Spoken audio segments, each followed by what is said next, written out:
हो जाके बा तैयार। हाँ पक्का बा, हो जाके बा तैयार। कैसे कि गाना में अब की बे ये बाजी गाना के नाम बका भाई गोली चलवा दी। हाँ गोली चलवा दी।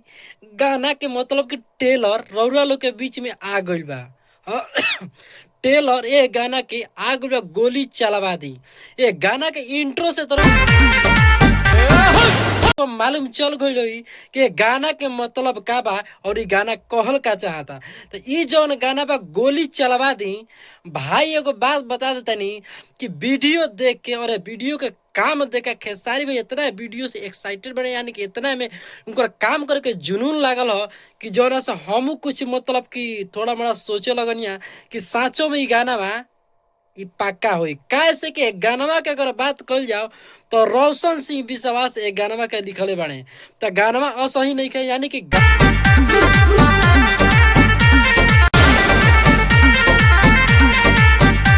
गाना मतलब कि ई जौन गाना बा बहुत ही बवाल होई। काहे से कि ई गाना का टेलर के देखते ही मालूम चल गइल कि कुछ अलग या कुछ धमाल होके रहा बा। काहे से कि सब कोई अपना अपन आईडी से गाना के पोस्ट करता। ई गाना बहुत ही बवाल होई। ई गाना जौन बा भाई बात बता देतनी कि इतना हमारा पोस्टर के देखते ही बता दिले कि ये गाना कुछ अलग होके रहा बा। काहे से कि ये गाना के जो टीजर आइल ह, अभी अभी जस्ट हम टीजर देख के हमरा मालूम चलल कि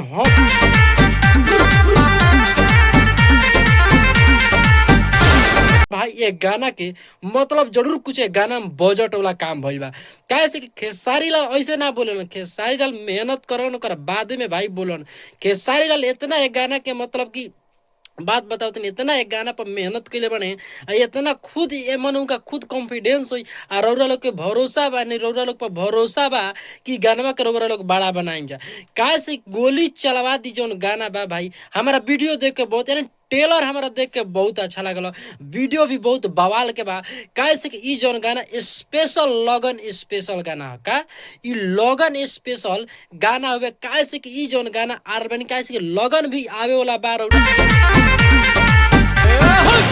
लोग के कपार पे बा।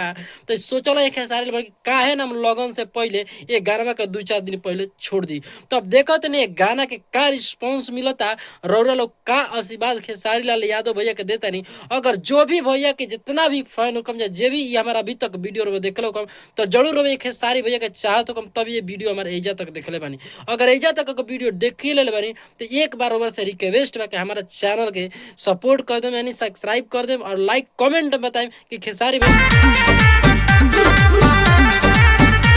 करबो कितना चाहिला और हमारे चैनल के जरूर सपोर्ट करम ताकि हमारा मनोबल जागे, तबे हम वीडियो बनाएं तो हमरो अच्छा लगे कि ना चल भाई वीडियो बनाओ तनी। तो चलिए लोग हमारे वीडियो के देखते नहीं, वॉच करते नहीं, कमेंट करते नहीं, लाइक करते नहीं, तो हमारा थोड़ा हमरो अच्छा लगी। तो ये वीडियो भाई बहुत ही बड़ा नहीं बहुत बवाल होगा था गाना और सबको ये गाना खातिर हो जाएगा तैयार। काहे से कि आगे रो रहा लोग के बीच में ई गाना